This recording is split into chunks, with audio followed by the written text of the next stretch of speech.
Good morning and a warm welcome to you all. My name is David Hewen, and from all of us at Garrett Publishing, we're so grateful that you are taking time today and celebrating the launch of Just Catholic, The Future is Now by Phyllis Zagano. Thank you for joining us. Before I introduce the real stars of the show, Dr. Phyllis Zagano and Father Frank Brennan, there are some important items, if I may. Firstly, I join you from the lands of the Wurundjeri people of the Kulin Nation, who are the traditional custodians of the land where I sit. I pay my respects to the Wurundjeri elders, past, present, and emerging. Many of you here today will not be on Wurundjeri land, but I extend my acknowledgement to the Aboriginal and Torres Strait peoples on whose land you join us from today. Today's conversation will be recorded. There are people who are registered who can't join us. We'll have the video up on Garrett's website in coming days, and we'll send a link out to you. On entering the Zoom today, your microphone may be muted. If not, please, could I ask you to mute your microphone now? Otherwise, I'll do it for you. For those familiar with Zoom, there is a chat function available. We'd welcome any questions you have, so please note these in the chat and I will endeavour to have Phyllis and Frank respond. However, there are 800 good folk registered on this call today, so I can't guarantee we'll have every opportunity to respond to every person's questions. I and the team are grateful to Phyllis for Just Catholic, The Future is Now, a particularly timely book given the Australian Plenary Council process and indeed the synodal journey that will continue. Phyllis speaks to the heart of the church about ways of the gospel in today's world. Her prophetic insights to the new and old questions bring a fresh perspective to us all and for us all to consider and to act on. In Just Catholic, you'll find Phyllis at her courageous best, which features a collection of essays spanning 2013 to 2021 that covers an outstanding range of topics with sharp insight and sound, gospel-filled judgment. Phyllis explores women in the world and the church, the problem of clericalism, where is the gospel in today's society, the poorest among us, synodality, and of course, hope for women's deacons. There's much more in the book as well. Dr. Phyllis Zagano is an internationally acclaimed Catholic scholar who has lectured throughout the United States and in Canada, Europe, and Australia. Her many awards include the 2014 Isaac Hecker Award for Social Justice from the Paulist Center community in Boston, for her prolific body of work that constantly echoes the cry of the poorest of our society for dignity and for justice, both inside and outside the church, and specifically the dignity of all women. Her groundbreaking work on women in the diaconate led to her appointment to the Pontifical Commission for the Study of the Diaconate in 2016. Phyllis has taught at Fordham, Boston, Yale Universities, excuse me, and currently holds a research appointment at Hofstra University in New York. And Phyllis joins us on Wednesday evening in New York from us. Her last book, Women Icons in Christ, available in Australia through Garrett Publishing, received the Catholic Media Association 2021 Book Award. Best-selling author and Australian, well-known Australian, Richard Leonard, notes that Phyllis is a modern-day prophet. She tells uncomfortable truths that we may not prefer to hear, but that we need to confront nonetheless. The other star of today's show is Father Frank Brennan, a Jesuit priest and rector of Newman College at the University of Melbourne. He's been appointed a Peritus at the Plenary Council. Frank is a distinguished fellow of the PM Glynn Institute at Australian Catholic University, an adjunct professor at the Thomas More Law Society, ACU, and a research professor at the Australian Centre for Christianity and Culture. He was previously known as the CEO of Catholic Social Services Australia. He's chaired the National Human Rights Consultation for the Rudd government and was a member of the Turnbull government's expert panel, which conducted the Religious Freedom Review. The Morrison government appointed him to the Voice Co-Design Senior Advisory Group to help guide the co-design process to develop options for Indigenous voices in government. He's the author of many works. His recent books include No Small Change, The Road to Recognition for Indigenous Australia, The People's Quest for Leadership in Church and State, A Virtual Year, Homilies During Pandemic, amongst many, many others. An officer of the Order of Australia for services to Aboriginal Australians, particularly as an advocate in the areas of law, social justice and reconciliation. He was a recipient of the Migration Institute of Australia's 2013 Distinguished Award and of the 2015 Eureka Democracy Award in recognition of his endeavours, which have contributed to strengthening democratic traditions in Australia. He's been awarded honorary doctorates by the University of New South Wales and the Queensland University of Technology. In 1994, the National Australia Day Council named him an Australian Achiever. Kevin Rudd described Frank as an ethical burr in the nation's saddle, which is a particularly lovely description. Paul Keating labelled him the meddling priest, and the National Trust has classified him as a living national treasure. He serves on the boards of Jesuit Social Services and the National Apology Foundation for Indigenous Australians, and on the Advisory Council of the Global Financial Foundation, I beg your pardon. His research interests include conscience and faith, human rights, the rule of law, the rights of Indigenous people and of asylum seekers. Welcome, Phyllis. Welcome, Frank. It's time now to sit back and enjoy a cuppa. Frank, over to you. Thank you, David, and good morning, everyone, and good evening, Phyllis, and great to be with you to celebrate this wonderful book, Just Catholic, The Future Is Now, by Phyllis Zagano. So what I'm proposing is that we'll have about a 25-minute general discussion, Phyllis and myself, and then a 10-minute discussion about women deacons, and then there'll be 10 minutes to feed back questions that you've placed on the chat. So Phyllis, welcome down under. Thank you.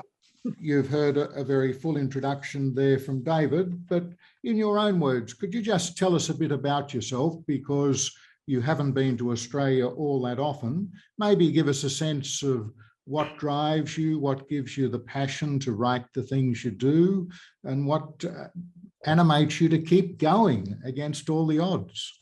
You know, Father Frank, a lot of people ask me that. I think I'm infected by the gospel. And I think that there's nothing else that I think about when I'm thinking about a problem. So I've always said that the answer to any question we have, it can be found in the gospel. And I don't mean that literally, I don't mean that we need to go look for a law. I think that if we live the gospel, if we understand it, if we take it into our minds and hearts, I do think that we'll have an easier go of it. It's all right. What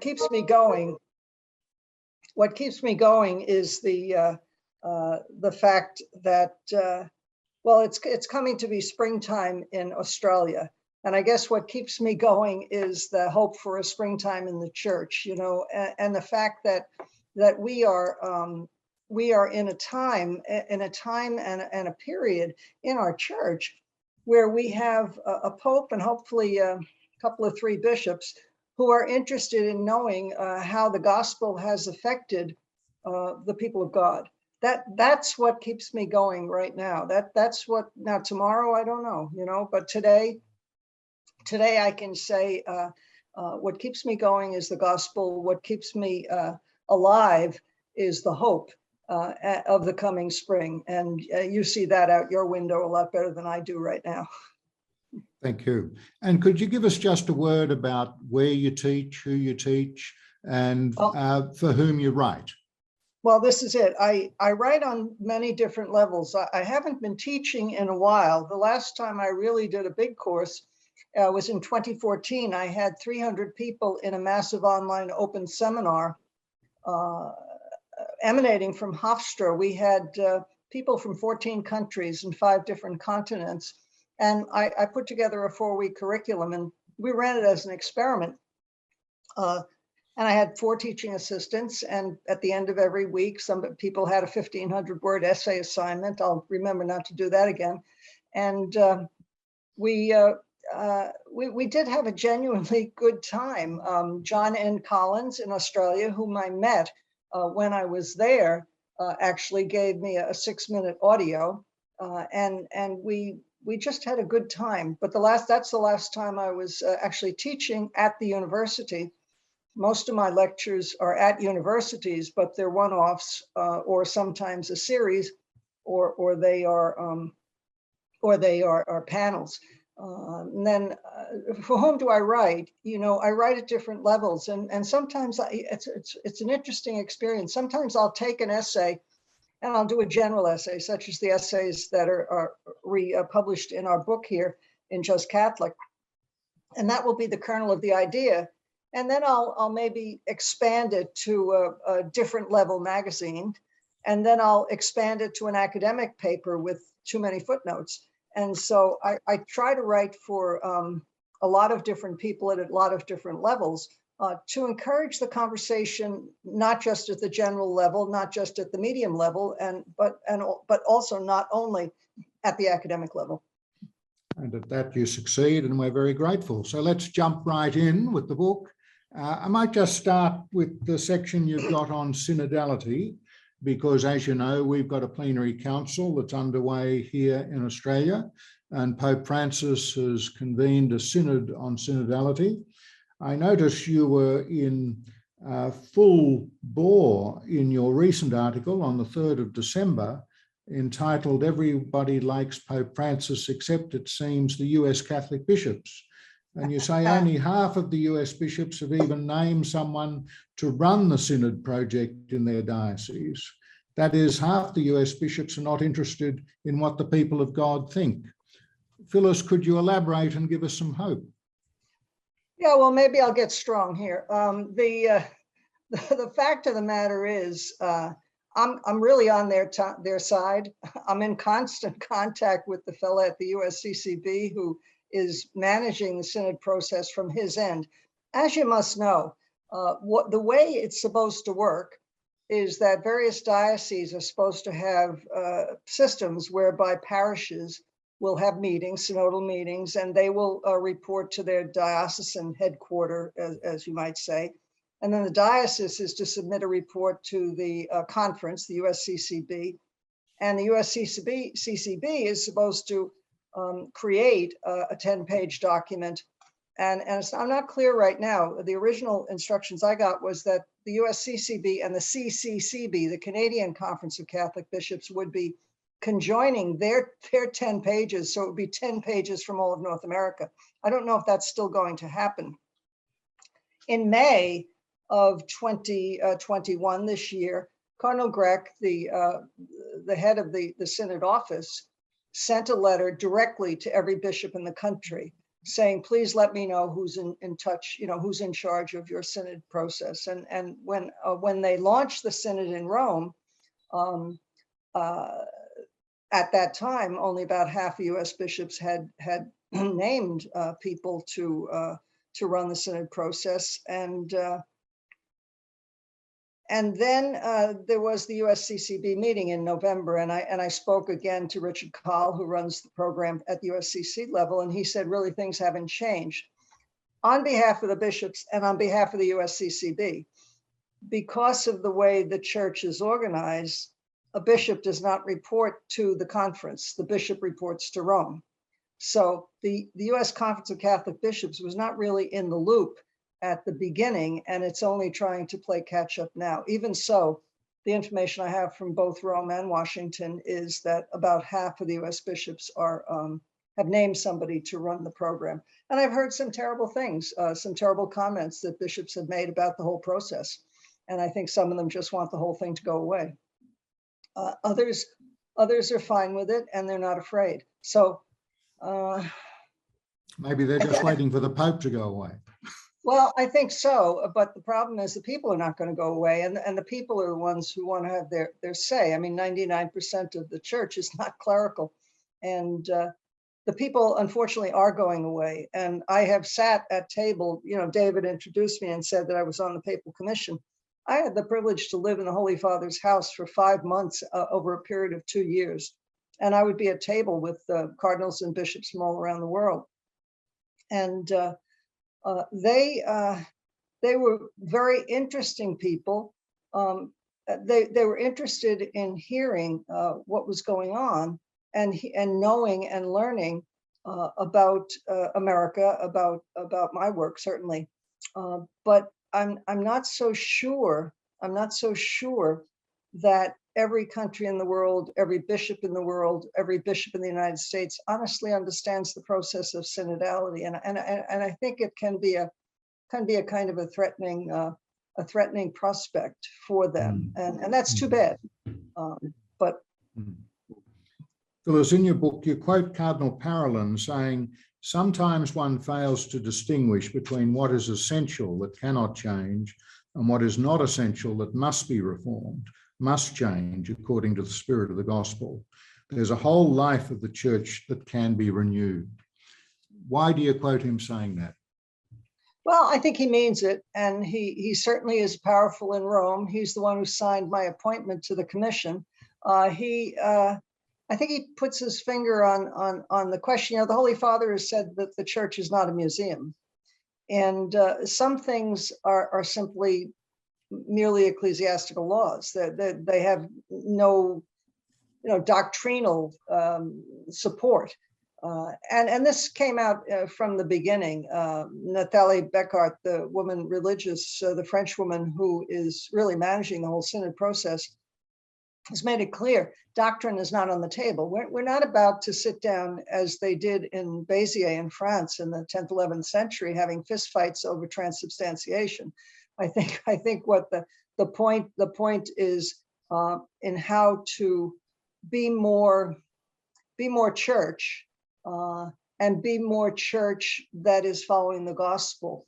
And so things can change, some things can't change. And I think the real discussion can be about, what can't change. And I think people should learn what cannot change. I think there's a great deal of misunderstanding about whether the synodal process is one of a popular democratic vote, which it's not, and the Holy Father has said this, but rather a prayerful listening to the people of God and their needs and their hurts and their wants under the guidance of the Spirit.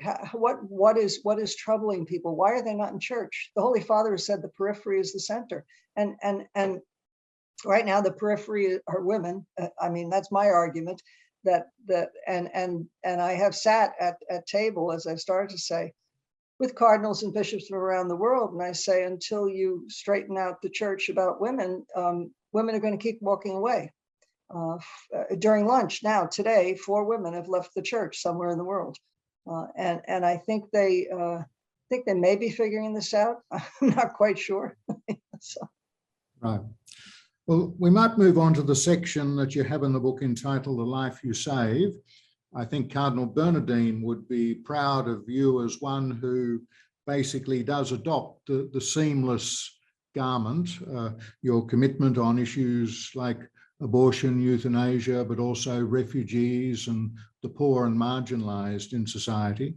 Here in Australia, we're a federation. All of our states have now legislated for euthanasia. They've done it very quickly. I noticed that in one of your pieces, you write, The people of Belgium think assisted suicide is just fine, even for psychiatric patients. Has civilization lost its collective mind?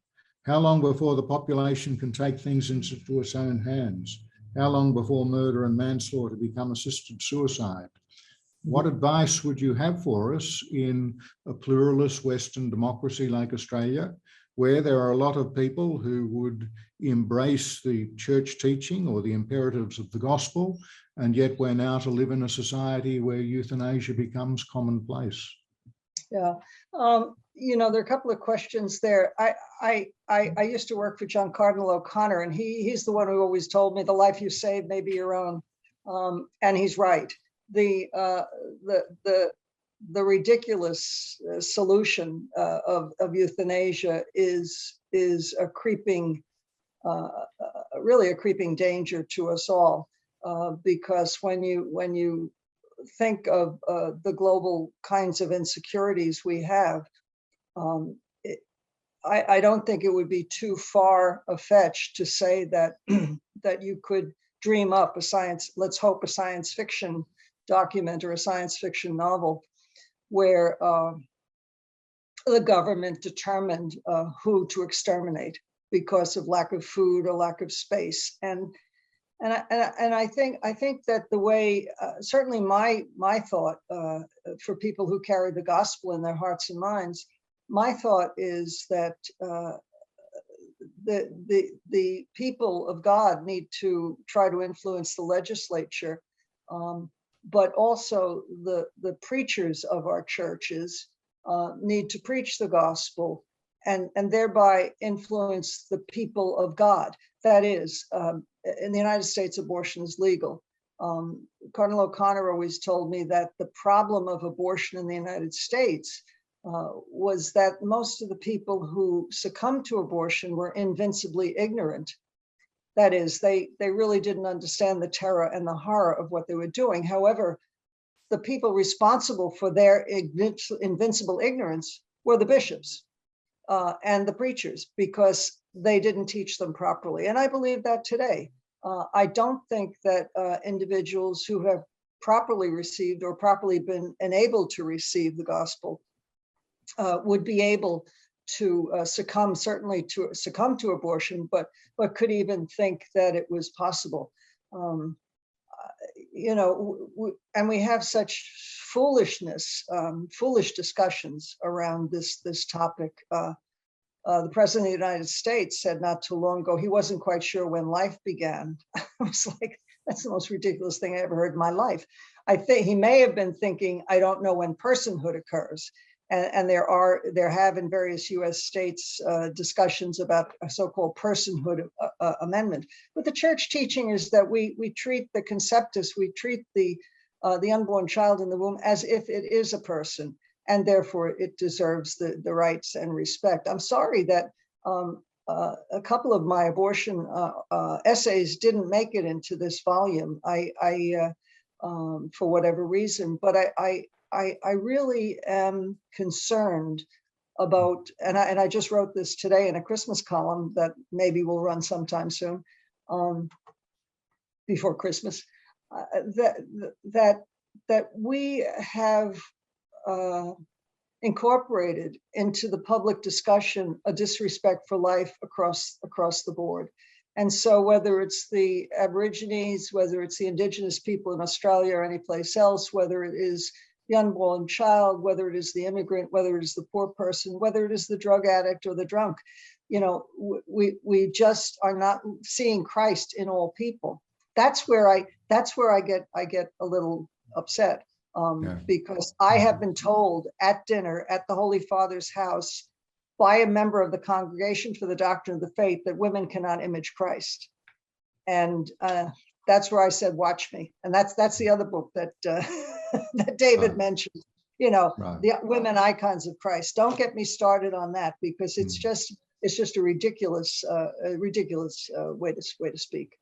Well, I will get you started on that soon, but maybe I might just quote what you wrote about abortion this week, because for us Australians, it always seems a bit odd in the US, where so much of your debate is simply about Roe v. Wade, and with it now being overruled or likely to be overruled, then really the discussion will only just be starting, it would seem to me. But you've written, no one likes abortion, no one wants abortion, but the church's inability to move its membership to demand a legislative end to any public funding of abortion, if not to the practice itself, rests in its inability to convince the populace of the sacredness of human life.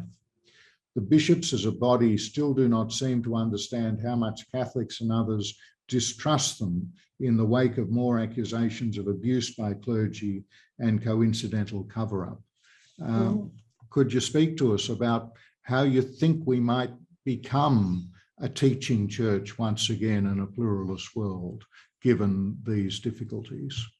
Well, you know, get a few more teachers out there and a little less, you know, to coin a phrase, pontificating. Not that I'm anything the Holy Father says, I agree with whatever he said, yes, but it's more about how you are than about what you say. I remember when I went to college, the sisters that taught me there, it was more about how they were and how they behaved with each other and how kind they were and how respectful they were of us and everybody else, more than anything that they would try to teach us. You have to be respectful, you have to be nice, you know. And I think that is, you know, when the people of God see this, or anybody sees the soup kitchen going, sees the pantry going, went out to lunch with a Jewish physical therapist last week with a friend of mine who works in a pantry, in a soup kitchen, and we sat down. All he wanted to know was what was going on in the pantry. How many people did they feed at Thanksgiving? How many, you know, this is what moves the people to understand and to believe in the respectful life that the church has, which the church really does have. And of course, everybody's crazy with COVID. Everybody's crazy with lockdown. Now we've got Christmas coming, so everybody's more crazy. And it's not about being nice. It's more about just being present and listening to other people. And when you listen to other people, you're listening to people. And the point is to recognize that they are people, that they are not to be categorized as just the indigenous, just the Black, just the Latino, just the female, just the male, just the drunk, just, you know, whatever, just the teen. It's a person at some stage in his or her development in a beautiful life. Well, now let's come to your section on women in the world and the church, women as the icons of Christ. You have an article very provocatively entitled, "A Women Involved in a Toxic Relationship with the Church." And you say this, "You have to wonder, are women involved in a toxic relationship with the church? Maybe no, maybe so. But I think women are tired of hearing they should have a more incisive presence in the church and more positions of responsibility. As Eliza Doolittle said or sang in My Fair Lady, show me." And that becomes a launching platform for you to say a bit about Pope Francis and Fratelli Tutti and the computer games that were played to get the women back into the script. So tell us, are women involved are you involved in a toxic relationship with the church? Well, I hope not. I'm not so sure how crazy my bishop is about me, but you know, the relationship. We're all in that position. The church, but you know what? Some of these guys, they're such nice. Really, they've got unbelievably bad jobs. Cardinal O'Connor always told me that 50% of the people will agree with you and 50% of the people will not, no matter what you do. So, and I'm sure that the bishops of the United States, many of whom I know and respect, are you know, in the same position, overburdened, underworked, you know, underpaid. And, you know, I wouldn't point to any to be a bling bishop, you know, living with a golden bathtub or anything such as went on a couple of years ago, I think, in Germany. But the toxicity can come when women allow themselves to be abused. And by that, I don't mean sexual abuse, of course it exists, but I mean when you have women in voluntary positions in church where they're really not respected. And situations where the people in the parish who get salaries are the men, and the people in the parish who don't get salaries are the women. That's a toxic relationship. The problem is, if you have a pastor who refuses to write a paycheck for a woman, what are you going to do except make it known? I believe sunlight and bleach gets rid of all kinds of vermin, and that's why I write in the general media, and I would advise people to write in the general media as well, as best they can. I often tell folks, if you want to tell your bishop something, write a letter to the editor, get it published, but make sure his name is in it, because if his name is in your letter to the editor, it'll be on his desk in 10 minutes. So whereas if you write him a letter, he might never see it. And then when it comes to men, women, violence and patterns in the world, we here in Australia have had a lot of exposés during this year showing what a toxic workplace our Parliament House is, for example. And you write, even in the West, there are bastions of maleness, both upper and lower class, that guffaw at the thought of a woman in power, a woman making decisions. There are still pockets of she was asking for it. Will it ever end? I believe Christianity is the antidote to any leanings towards meanness or violence. Could you elaborate on that? Well, it's true. And I think the essay I just read the book today. I think the essay that you are referring to, I talk about terrible things that go on in India, Yes. with dowry burnings. I don't know if I mentioned menstruation huts in some areas. Women die in these things. They're told they're dirty. And as I started to say just before, at table with cardinals and bishops in the Holy Father's house, I tell them that until you straighten out the church in relation to women, and really seriously, I'm going to blame you for the dowry burnings. I'm going to blame you for the menstruation huts. I'm going to blame you for the rapes. I'm going to blame you for the wife beating. I'm going to blame you for all the terrible things that happen to women around the world. And they just look at me, and sometimes they get up and go get a cup of coffee, just get away from this crazy female. But you have to recognize that. My mother told me when I was a little girl, it's a man's world, get used to it. And that's true. And guys are great. And guys, but sometimes my attitude, as with the bishops of the United States, is, oh, come on, guys, come on, boys, straighten out, will you please? There's no sense. There's no sense being afraid of women. But I think the problem that I do see among the clerisy, and certainly we haven't talked about clericalism, I'm sure we will, is that there are a lot of clerics in the world, mostly secular clerics, who in kindergarten would have gotten, or in the primary grades would have gotten on their report cards, does not work and play well with girls. And that to me is the bottom line. Some of these fellows just cannot ascribe to the fact that female has a brain. And I felt that myself, including, and sometimes when I worked in the Archdiocese of New York, some of the attitudes some of the clerics had toward me. I worked in a think tank, and I remember I was sitting at my secretary's desk in the think tank, and some man, I forget who, why or how, came in and looked at me and demanded to talk to Dr. Zagano.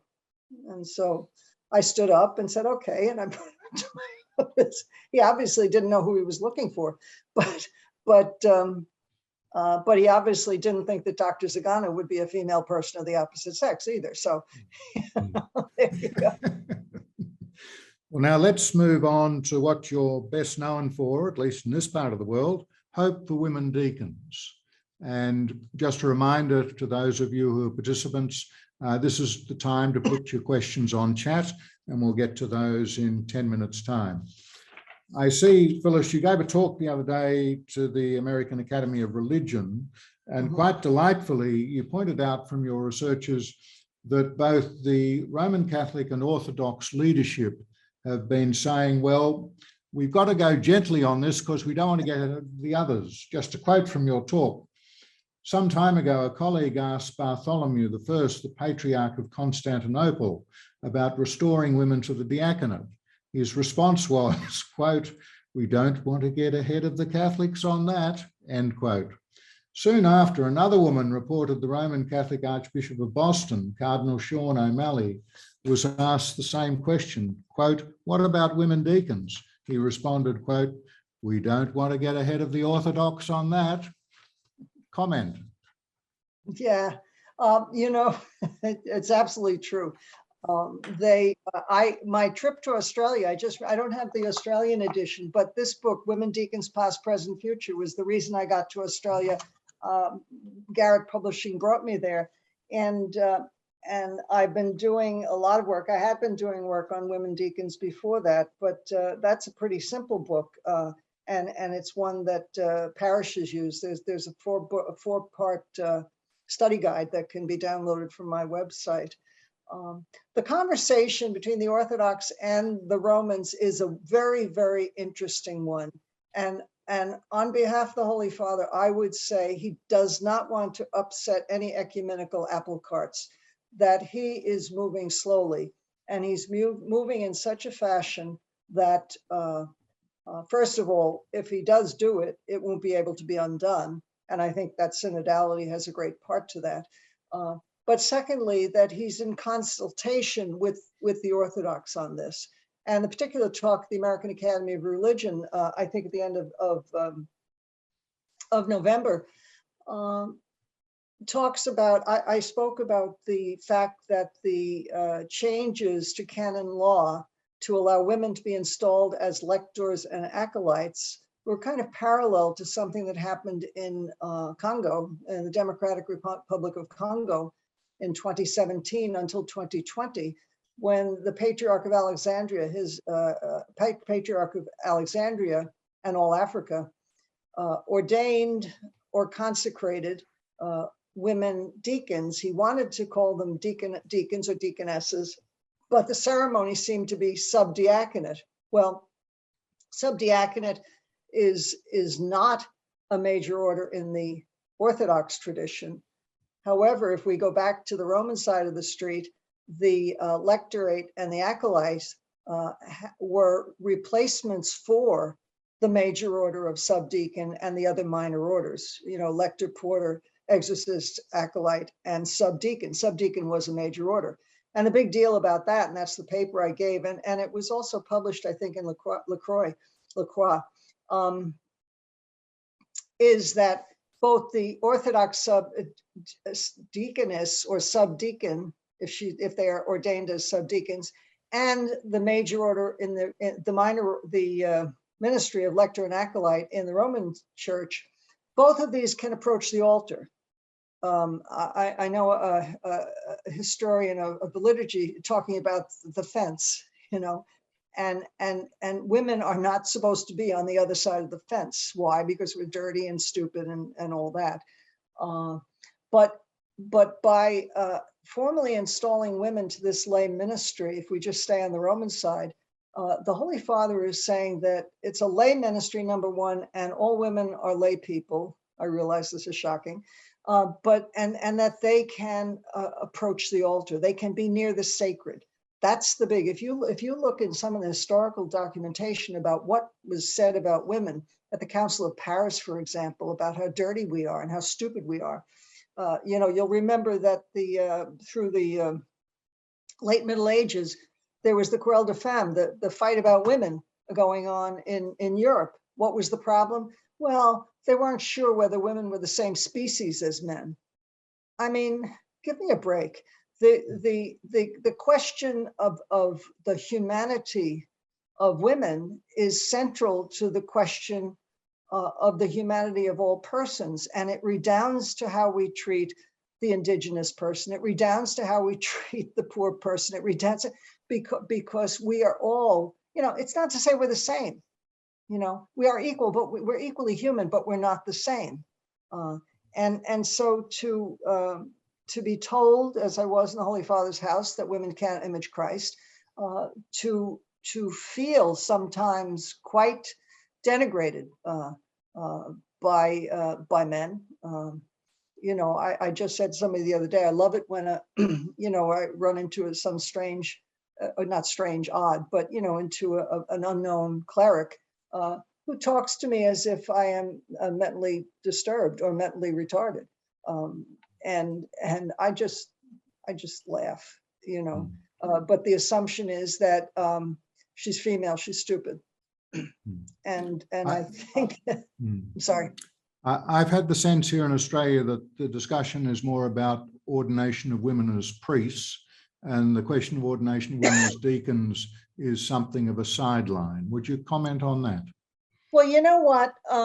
The thing about priesthood, the conversation I had was with Avery Dulles, Cardinal Dulles, who was at Fordham in his last years of his life. And the question about women priests, obviously, is about Inter Insignores and Ordinatio Sacerdotalis, the two documents, one in 1976, the other in 1994. The question is the level of the teaching. Of the 4 levels of teaching, what level is the teaching on women priests? What that's a conversation that's legitimate, and I think that's something that could be held within the synod. But it's never been my research.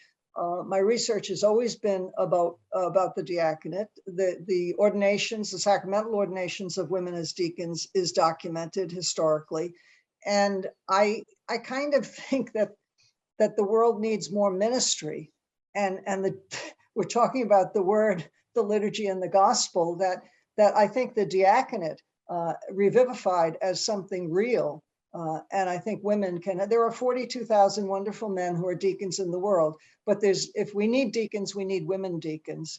And we need women deacons to help create and bind and the communities, which then will call forth priests, married or not. In terms of women priests, I just think it's a non-starter at this point. But again, the interesting discussion, which I'm not part of, is the level of the teaching. So yes, of course, in Australia, but I think that's partly because of where the power rests.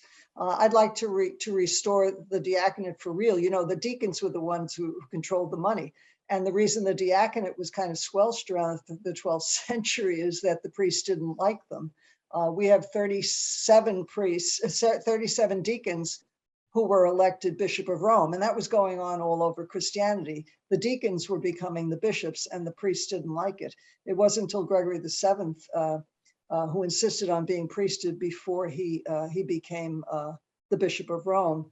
And eventually that is called the cursus honorum. Eventually that became not a law, at least a tradition, and eventually a law that you have to be a deacon before you're a priest. So the diaconate is only now 50 years old here. And it has not regained its, if you pardon the expression, power. And I don't know how that can be rectified. I really think that the power or the money should be better overseen by the people of God, by the members of the parish, and not only by the pastor. Now, before we come to the questions from the participants, just tell us a bit. You were on that initial committee the Pope set up looking at the question of women deacons. What are you allowed to tell us about how far you got? And there's now a second committee set up. And what intelligence have you got that you can share with us as to where it's going? Yeah, well, obviously what we did in the commission was called a pontifical secret. Since then, since we left the commission in May of 2019, the Holy Father spoke to the International Union of Superiors General. They were the sisters who originally asked for the commission. And he said that that they didn't seem to agree, and that he was giving them what they agreed on, meaning us, me, and they could do with it what they wanted. And about 6 months later, the president of the UISG, Sister Jolanta Kafka, said that she received a document about history, and that's public knowledge.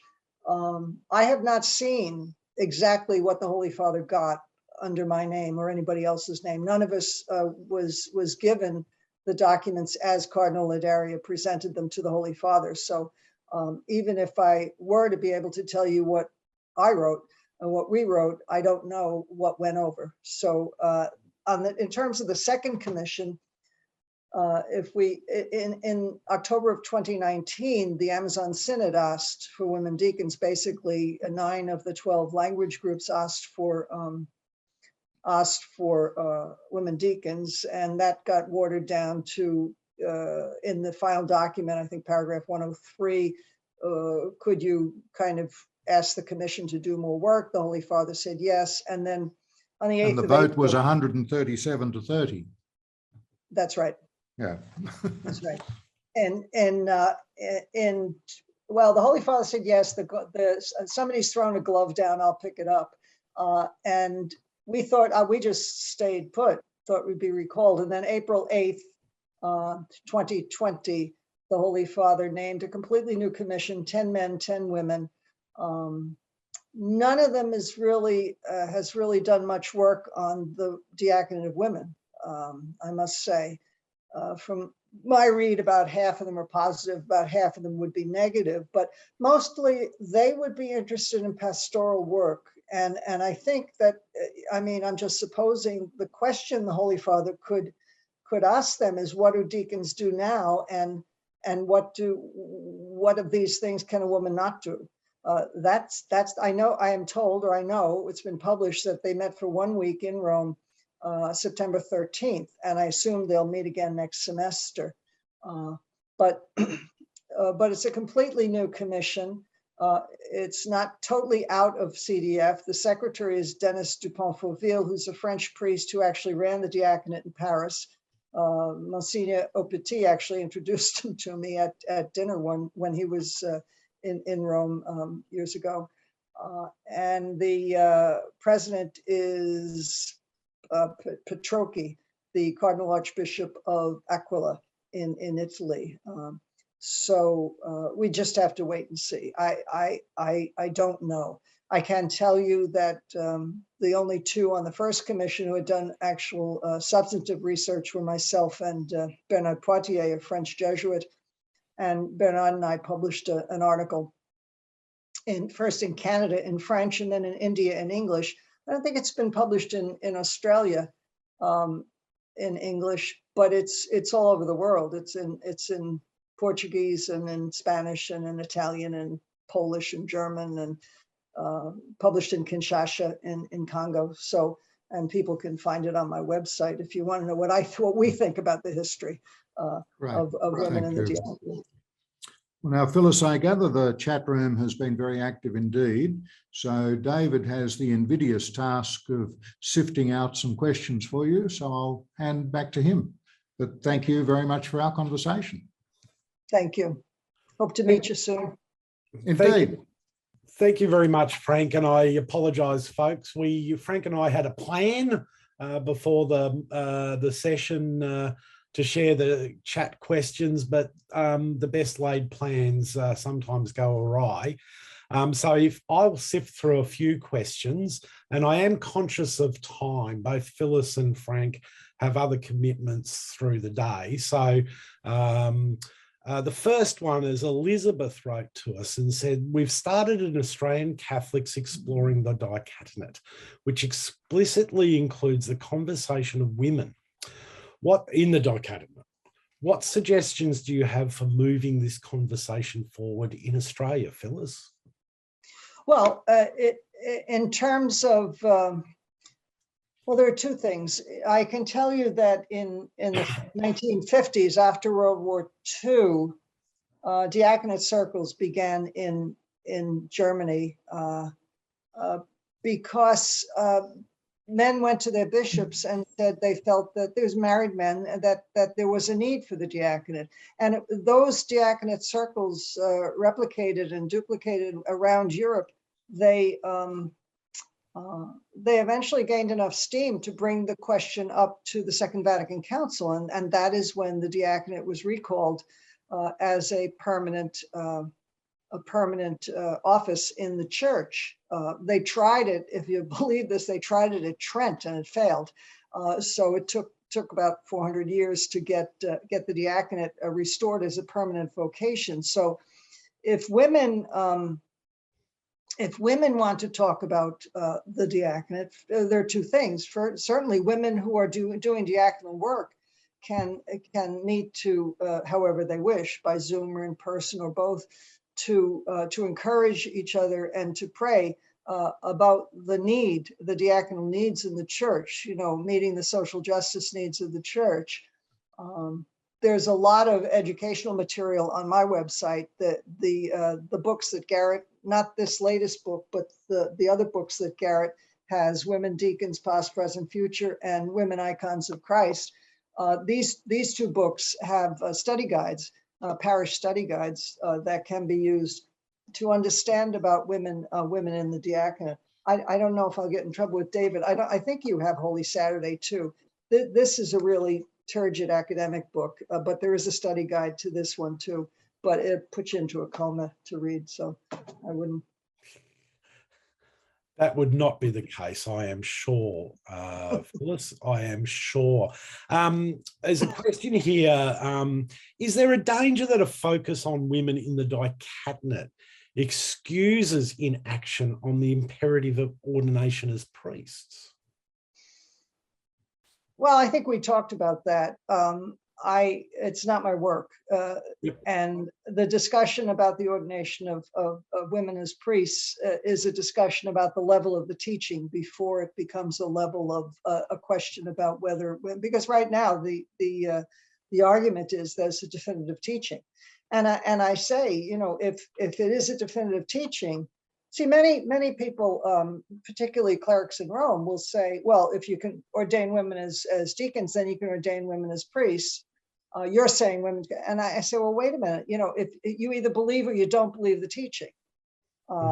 If you don't believe the teaching that women cannot be ordained as priests, why are you frightened about women being ordained as deacons, which they have been? Okay, And if you're saying, I'll agree. I'm stupid. Women were ordained as deacons, so you're saying women can be ordained as priests, but it's not my work, and it's right now a definitive teaching. And again, the question is, what is the level? Is it a reformable teaching? There is no doctrinal teaching against ordaining women as deacons, and I recognize the questions about power and control. I have an easier argument to have a woman as a bishop than as a priest. But I think that, and certainly as cardinal, absolutely no barrier. It's a merely ecclesiastical law. The last lay cardinals died around the turn of the last century. It would be easier to have a woman deacon, cardinal deacon, but the priesthood, I think it's all, we haven't inherited things from our Jewish cousins that perhaps we don't need to. But again, think about the ecumenical implications. I think the Orthodox will be far, far away from ordaining women as priests, really much farther away than we. For us Australians, it might also be worth noting that overnight they've released the proposals from the small groups at the first session of the Plenary Council, and proposal 48 deals specifically with women's diaconate. So it's there on the agenda. Well done, Phyllis. Thank you. Well, it's funny because I think in the United States, people have talked to me about some of the parish meetings in the synodal process. And the number one question that comes up is women, whether it's priest or deacon, it's women, okay? And the number two thing that comes up is we don't trust the bishops to talk about number one. So I think that that it made it through the sausage grinder of your synodal process is to the credit of the people and bishops of Australia and the people of the Plenary Council. Phyllis and Frank and all, I'm very conscious of the time. So we've only had a short time for questions, and I'm pretty much sure that I'd enjoy listening to this all day, to be frank. But unfortunately, we're running short on time. So perhaps like so many on the call and so many questions that go unanswered, for more insights, well, you might just have to buy a copy of the book, or indeed multiple copies of the book to share with friends. But Just Catholic is available now through Garrett Publishing, or indeed check in with your local bookstore. I'd encourage you to buy local here in Australia to best support our local jobs and our local businesses wherever and whenever you can. We won't know what we miss with our local bookshops until they're gone. Can I also take the opportunity to thank my wonderful team at Garrett Publishing, who, along with our authors, make these books come to life. I'd especially like to thank Karen Taylor, Garrett's publishing director, who worked with Phyllis and steered Just Catholic through its very swift production. I'm so grateful to all of my team, our authors, contributors, and customers for your ongoing support in our mission. Please look out for an email and link to today's recording, which we will make available as soon as we possibly can. Thank you, Phyllis. Thank you, Frank. Both of you are, in your own special ways, true gifts to us, the people of God. To all, I wish you and your loved ones the most blessed Advent and the most holy Christmas season. Please stay safe and well. Blessings to you all, and enjoy the rest of the day. Thank you. Thank you. Great to be with you. Thanks, Phyllis. Thank you. Thanks, Frank. Thank you. Thanks, guys. Thanks, David.